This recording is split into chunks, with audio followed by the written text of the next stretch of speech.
Supreme court में एक बार फिर ग्रुपिंग और तकसीम खुलकर सामने आ गई है, जहां एक तरफ जस्टिस एजाजुल एहसन ने chief justice of Pakistan justice Qazi Faez Isa पर बेबुनियाद इल्जामात आयद करते हुए खत लिख डाला, वहीं दूसरी तरफ सुप्रीम कोर्ट के ट्रक वाले जज कहलाने वाले जस्टिस मज़ाहिर नकवी ने आज़ाद अदलिया की अलामत करार पाने वाले जस्टिस काजी फाइज ईसा पर जानिबदारी और नाइंसाफ़ी की तहमत लगाते हुए खत पे खत लिखने का सिलसिला शुरू कर रखा है। मुबस्सिरीन के मुताबिक देखा जाए तो इस वक्त बचा कुचा बंदियाली ग्रुप जस्टिस काजी फाइज ईसा को टफ टाइम देने की पूरी कोशिश कर रहा है, लेकिन जस्टिस फाइज ईसा किसी की धौंस धमकी में आने के बजाय तमाम मुखालिफ जजिस की मुसलसल मंजी ठोक रहे हैं और जवाबी खत में मुखालिफ जजिस को उनकी जबान में जवाब दे रहे हैं। ख्याल रहे कि जस्टिस एजाजुल एहसन ने सुप्रीम कोर्ट में बेंचों की तश्कील पर एतराज़ात उठाए हैं, जिससे कई हलकों में ये तासुर उभर रहा है कि शायद आला तरीन मुल्की अदलिया कुछ हवालों से मुनक़सिम होती जा रही है।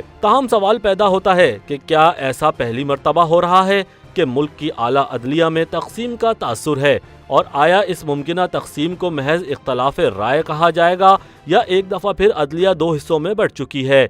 इस हवाले से पाकिस्तान सुप्रीम कोर्ट के साबिक जस्टिस वजीउद्दीन अहमद के मुताबिक supreme court practice and procedure act, जो पार्लियामेंट ने हाल ही में पास किया, इसके मुताबिक 3 सीनियर जजों की कमेटी किसी भी बेंच की तश्कील के हवाले से बाहमी मुशावरत से बेंच तश्कील देगी। जस्टिस एजाजुल एहसन का दावा है कि इस कमेटी ने फैसला किया था कि फौजी अदालतों और जस्टिस मज़ाहिर नकवी के केसेस सुनने वाले बेंचों में सीनियर जज होंगे। ताहम बेंचों की तश्कील के बाद पता चला कि ऐसा नहीं हुआ। बिल्कुल उसी तरह जजों की कमेटी की मीटिंग की तफसीलात रोस्टर के बाद जारी की गईं। जस्टिस वजीउद्दीन अहमद का कहना है कि ये पहला मौका नहीं कि पाकिस्तान में अदलिया में तकसीम का तासुर है। अदलिया में पहली वाज़ेह तकसीम उस वक्त नजर आई जब सिंध हाई कोर्ट ने मौलवी तमीजुद्दीन के हक में फैसला दिया। बाद में सुप्रीम कोर्ट ने हाई कोर्ट के इस फैसले को मनसूख कर दिया और गुलाम मोहम्मद के गासिबाना इक़दाम को सही करार दिया। जस्टिस वजीउद्दीन के मुताबिक इसके अलावा साबिक वजीर आज़म जुल्फ़िकार अली भुट्टो को फांसी की सज़ा सुनाए जाने के हवाले से भी फैसले में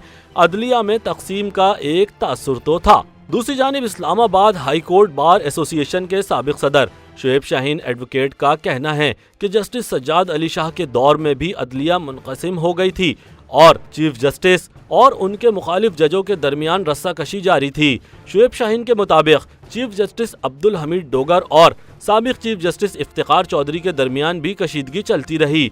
एक हिस्सा इफ्तिखार चौधरी की और दूसरा हिस्सा अब्दुल हमीद डोगर की हिमायत करता रहा था। शुएब शाहीन के ख्याल में ज़ाती मुफादात और हुकूमतों की मुदाखलत ऐसे अवामिल में शामिल हैं जो अदलिया में तकसीम का सबब बनते हैं। इनके अल्फाज में इस बात में कोई शक नहीं कि 90 की दिहाई में जब जस्टिस सज्जाद अली शाह के खिलाफ मुहाज खड़ा किया गया तो वजीर आज़म नवाज शरीफ की हुकूमत जस्टिस सज्जाद अली शाह के मुखालिफ जजों की हिमायत कर रही थी, जिससे ये तकसीम मजीद गहरी हो गई थी। रावलपिंडी से ताल्लुक़ रखने वाले मारूफ वकील कर्नल रिटायर्ड इनामुर रहीम के मुताबिक साबिक फौजी सदर परवेज मुशर्रफ के दौर में भी आला अदलिया 2 मरतबा तकसीम हुई। इफ्तिखार चौधरी के मामले से पहले जस्टिस सईदुज़्ज़मा सिद्दीकी और जस्टिस इरशाद हुसैन खान के दरमियान इख्तलाफ हुआ।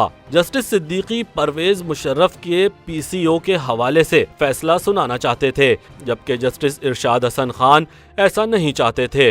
जबकि जजों की एक अच्छी खासी तादाद ने PCO के मसले पर इस्तीफे दे दिए थे, जिनमें जस्टिस सईदुज़्ज़मा सिद्दीकी और सिंध हाई कोर्ट के कुछ दूसरे जज शामिल थे। जबकि जस्टिस इरशाद हसन खान, जस्टिस इफ्तिखार चौधरी और दीगर जजों ने PCO के तहत हल्फ लिया था।